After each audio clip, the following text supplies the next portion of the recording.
Baik, saya akan menjawab beberapa pertanyaan atau soal UTS mata kuliah Manajemen Operasi 1. Pertanyaan pertama, apa yang Anda ketahui tentang manajemen operasional? Manajemen operasional adalah upaya untuk mencapai tingkat efektivitas dan efisien yang maksimum dalam hal penggunaan sumber daya perusahaan. Ini termasuk pengelolaan material, mesin, teknologi, dan pekerja yang tepat untuk menghasilkan barang dan jasa berkualitas tinggi yang akan memberikan profit bagi perusahaan. Soal kedua, sebutkan ruang lingkup manajemen operasional. 1. Perencanaan sistem produksi. Pada lingkup perencanaan sistem produksi dimulai dari proses perencanaan produksi. Tujuannya adalah untuk menghasilkan barang atau jasa yang dikehendaki yang sesuai dengan kebutuhan para konsumen, baik itu mengenai kuantitas, kualitas, harga, dan waktu. Dalam lingkup perencanaan sistem produksi ada beberapa hal yang patut diperhatikan. A. Penentuan lokasi pabrik. B. Penentuan tata letak fasilitas pabrik. C. Perencanaan lingkungan kerja. D. Persoalan-persoalan standar. 2. Pengendalian produksi. Perencanaan produksi adalah dasar dalam melakukan pengendalian produksi. Di dalamnya mencakup berbagai kebijakan dan standar yang harus dipenuhi. A. Pengendalian bahan baku. B. Pengendalian biaya produksi. C. Pengendalian tenaga kerja. D. Pengendalian kualitas. E. Pemeliharaan. 3. Sistem informasi produksi.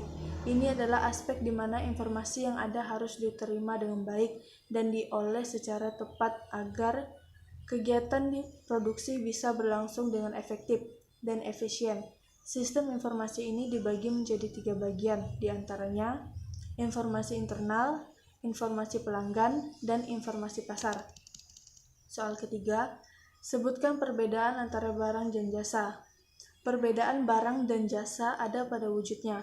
Barang mempunyai wujud tertentu yang bisa dilihat dan bisa disentuh, sedangkan jasa tidak memiliki wujud tetapi dapat dirasakan. Contoh barang misalnya adalah meja yang bisa digunakan dan disentuh dengan mudah.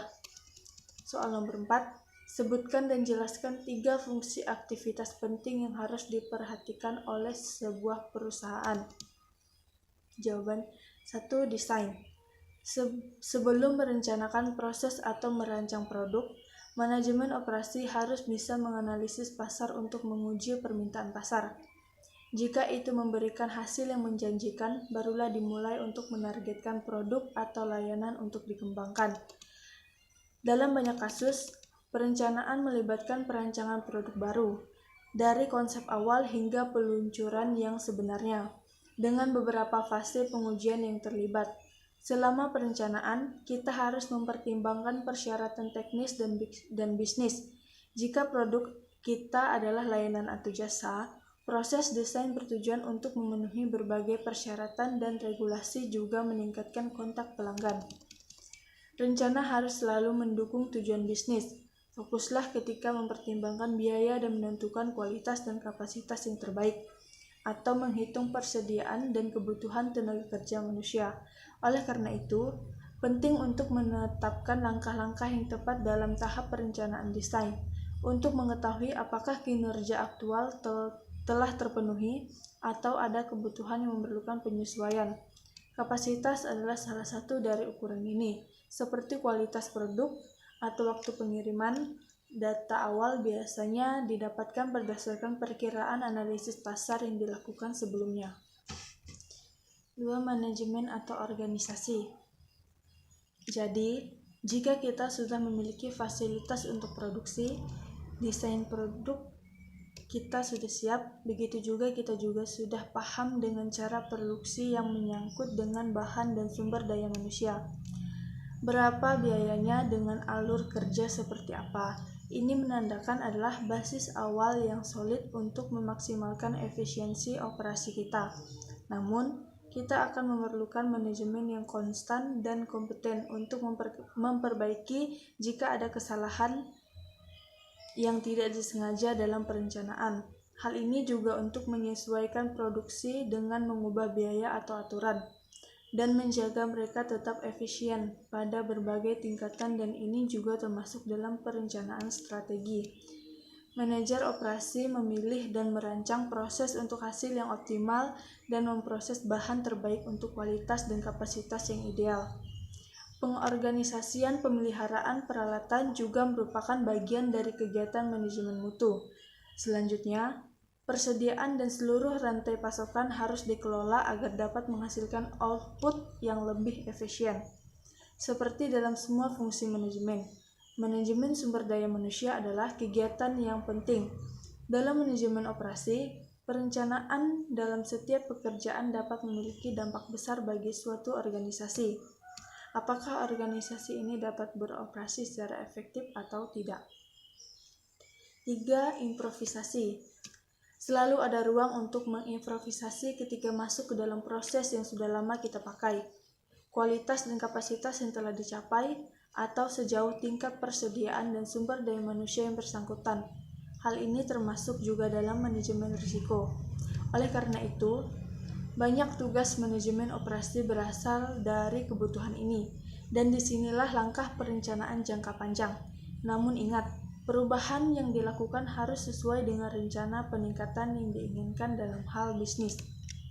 Soal kelima, sebutkan 10 keputusan MO yang paling penting. Jawaban: 1.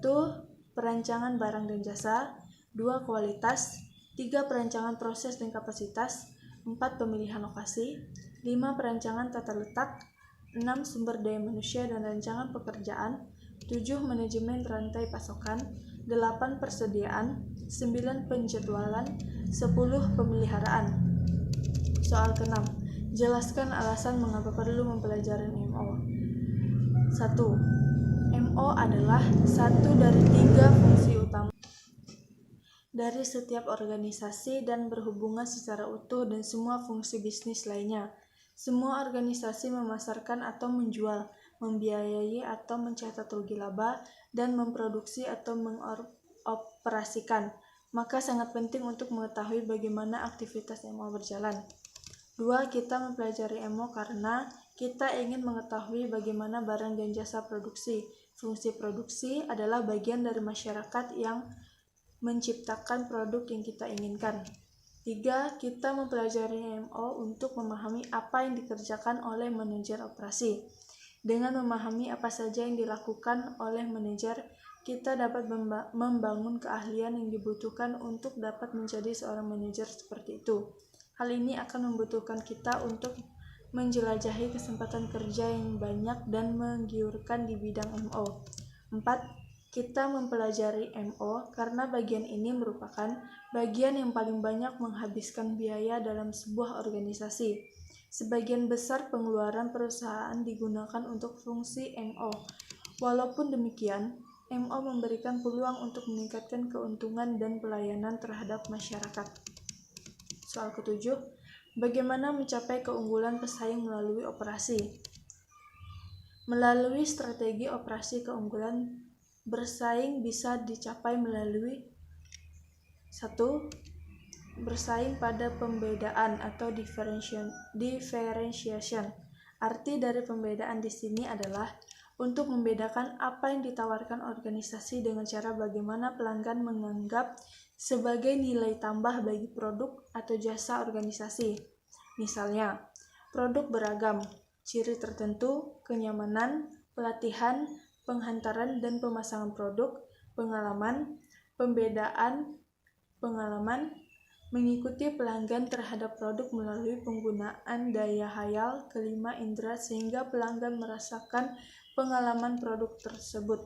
Strategi diferensiasi produk dapat menjadi alat untuk mencapai keunggulan kompetitif yang jawab untuk mengidentifikasi dan mengembangkan kemampuan yang akan dibutuhkan untuk melaksanakan strategi fungsional dan mencapai sasaran perusahaan.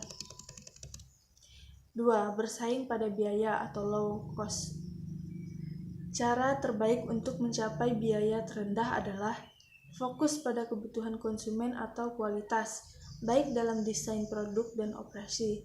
Eliminating rework, scrap, inspection, dan kegiatan-kegiatan lain yang tidak menambah nilai. Dengan kata lain, kepemimpinan biaya rendah, mencapai nilai maksimum sebagaimana yang diinginkan pelanggan.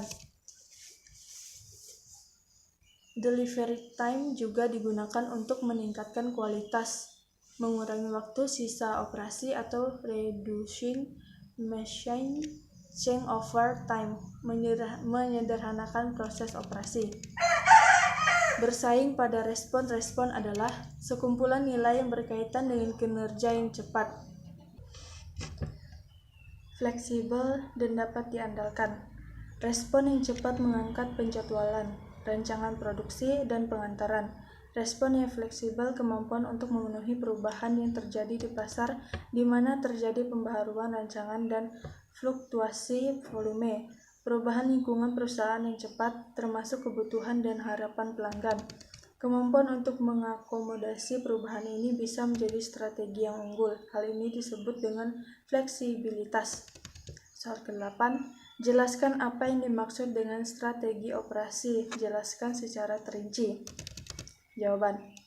Strategi operasi adalah suatu visi fungsi operasi yang menetapkan keseluruhan arah atau daya dorong untuk pengambilan keputusan. Visi dalam hal ini harus diintegrasikan dengan strategi bisnis serta seringkali direfleksikan pada perencanaan formal.